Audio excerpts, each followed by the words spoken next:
I used to just invest like $200 a month, and now I have graduated to like investing thousands of dollars a month. So my investing goals for this year are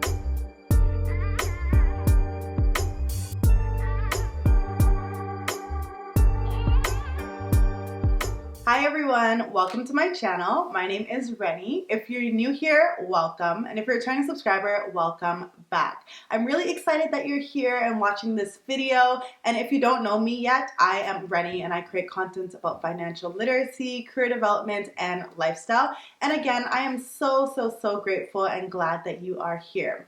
So today, we're going to be focusing, as you can tell by the title, we're going to be focusing on financial literacy, and we're going to be talking about my saving and investing goals for 2023. I have actually never done a video about this, but I'm always telling you tips on how to meet your savings goals and meet your investing goals.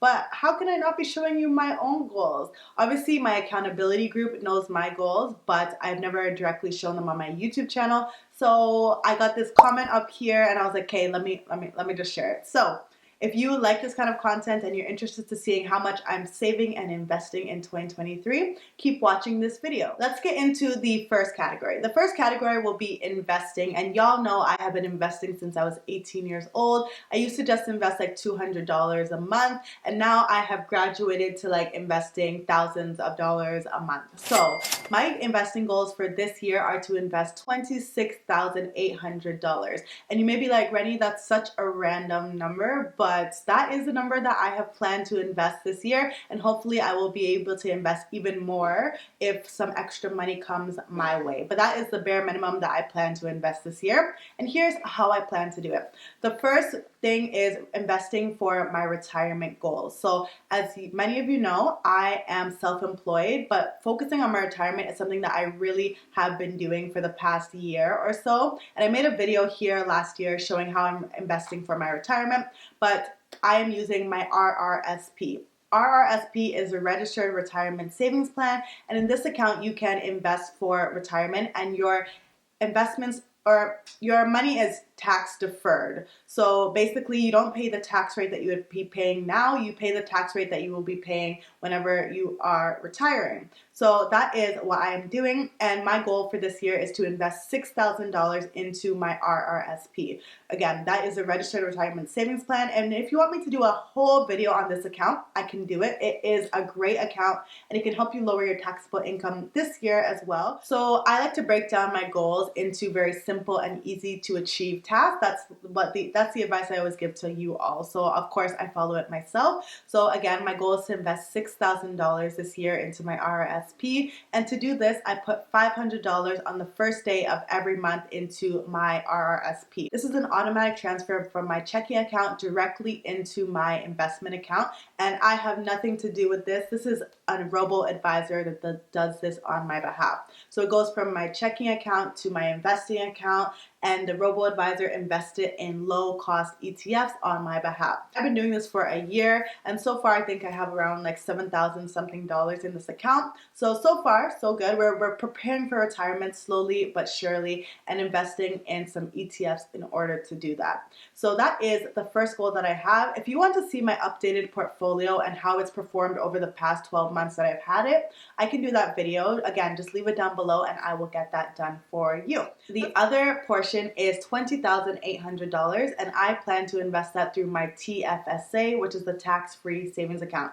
So every year you get some contribution room in your TFSA. On January 1st of this year, I looked at my CRA account and I saw that I can invest over $20,000 in my TFSA and grow it tax-free. And I always tell you, this is one of my favorite accounts in Canada. I always suggest every single person opens this account because you can grow your money tax-free. I have a full video up here that explains the amazing benefits of a TFSA. So my goal is to invest $20,800, and that is $800 every 2 weeks that I will be putting into that account. So I've been doing it so far. So far, it's really working, and yeah, that is what I've been doing. What I will be purchasing, because I know all of you are always interested in knowing what I will purchase in this account, I will be purchasing ETFs, index ETFs.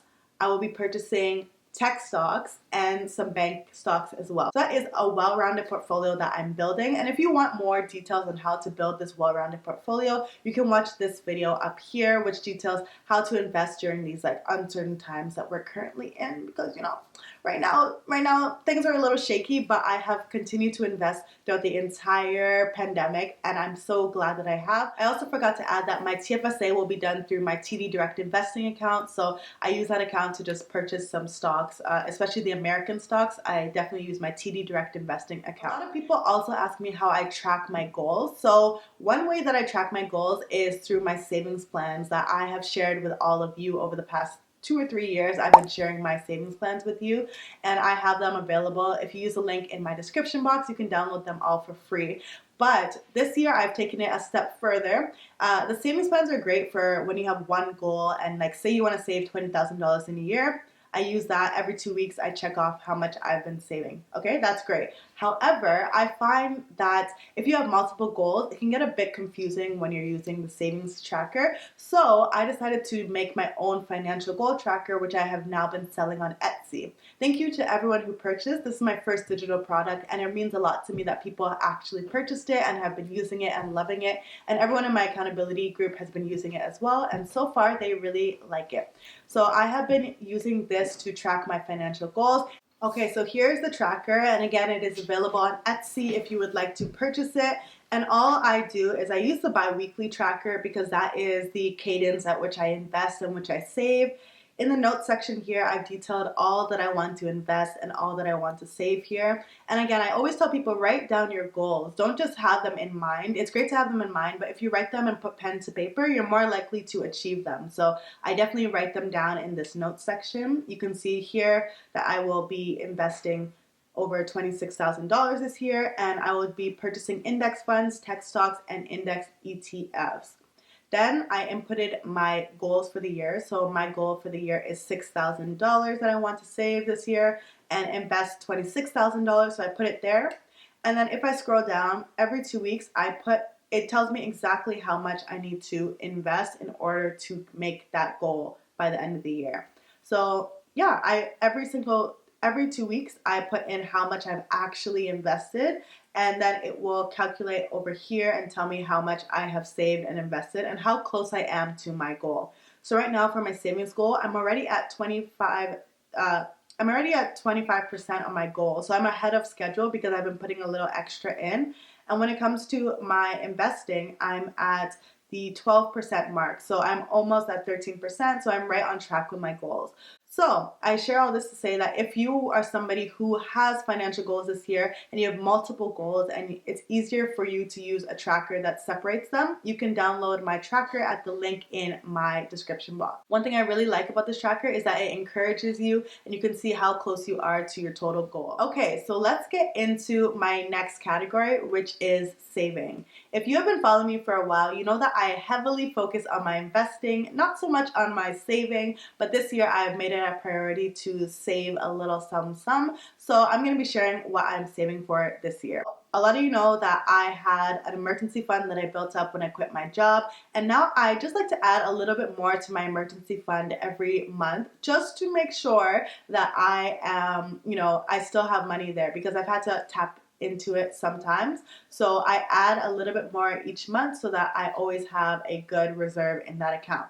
So my goal for this year is to just add $3,000 extra dollars into my emergency fund. That's $250 every month that I put in there, and I keep it in a high interest savings account. Another goal that I have is to add $3,000 this year into my travel fund. So if you have been following me for a while, you know that I love to travel. Travel is my first love, to be honest, and it's something that I really prioritize. So I have been having a travel fund since university, and every month I would just put a little bit of money in there, sometimes $200. If I have a trip coming up, maybe $500 a month, and whatever really works for the goal that I have. Right now I have money in my travel fund already, so this is just extra money because you never know when a nice flight deal can come up, and I don't want to go into debt in order to travel. I like to have a reserve of money so that I don't have to go into debt in order to travel.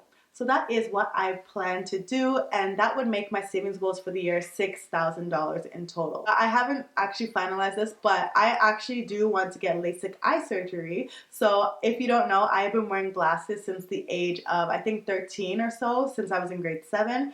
And glasses are expensive. I also wear contacts pretty often. Right now I'm wearing my contact lenses. So those are pretty pricey. And my insurance isn't like OHIP, Ontario Health Insurance Plan, I think it is.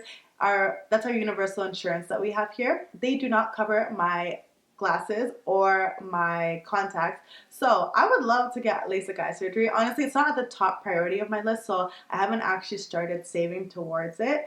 But if I do, I'll probably put in about $250 every month. And I think the surgery costs around $8,000, something along those lines. So we'll work our way up to that. But again, it's not a huge priority for me. So those are my 3 savings goals that I have put down for this year.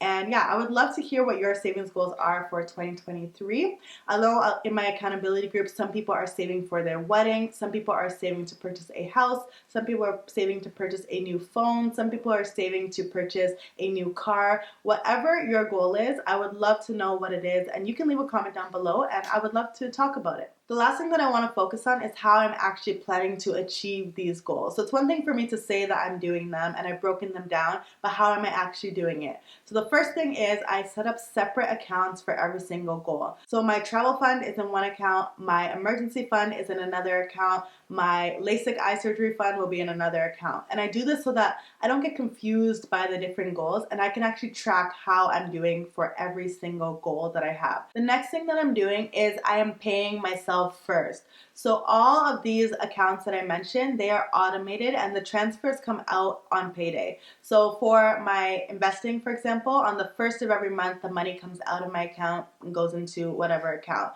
For my other goals that come out bi-weekly, it comes out every single month or every 2 weeks and goes directly into the savings account. The reason that I recommend that all of you do this is because it doesn't give you any time to miss the money, okay? You cannot miss the money if the money is already gone from your account.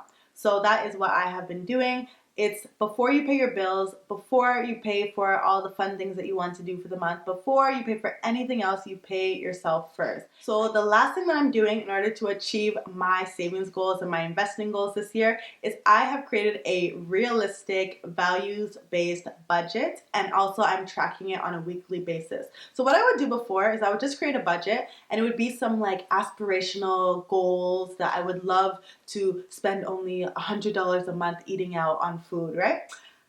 For me, it just cannot work because I really do enjoy eating out, right? Food is something that I really enjoy, and I believe that instead of trying to restrict yourself in the categories that you really enjoy, you should restrict yourself in the categories that don't mean too much to you. For example, buying new clothes each month is not something that I really prioritize. So I've brought that budget all the way down, whereas and because of this, I've been able to increase my budget for the categories that I really do value and that I do enjoy. So this is something that I would recommend. If you have a budget and it's something that's aspirational and unrealistic, try to make your budget more realistic because it will help you to actually stay motivated. Another thing I'm doing along with this is I'm tracking things weekly. So I am tracking how I'm doing on a weekly basis, and I'm seeing like, am I on budget, am I over budget, or am I under budget? And I track and update my budget with all my expenses and my income for the week. What I would do previously was I would wait till the end of the month and try to update my budget for the last month. And honestly, it's too overwhelming of a task to do, and I just wouldn't do it. And I would not know if I'm sticking to my budget, if I'm under budget, if I'm over budget. I had no idea. But when you update your budget on a more regular basis, I find personally that it helps me to stick to my budget. So that is a trick for all of you. If you are struggling with budgeting, maybe consider doing this instead. Okay, so those are my goals for 2023, my savings goals and my investing goals. If you like this kind of content, please give me a like on this video. And if you do like this content and you want to see more of it, leave a comment down below letting me know what you want to see next. It really does help me generate ideas because I like to create content that you want to see, not just what I want to do, but also what you want to see. So please leave those comments down below. Thank you so much for watching this video. I hope that you enjoyed it, and I will see you in the next one. Bye!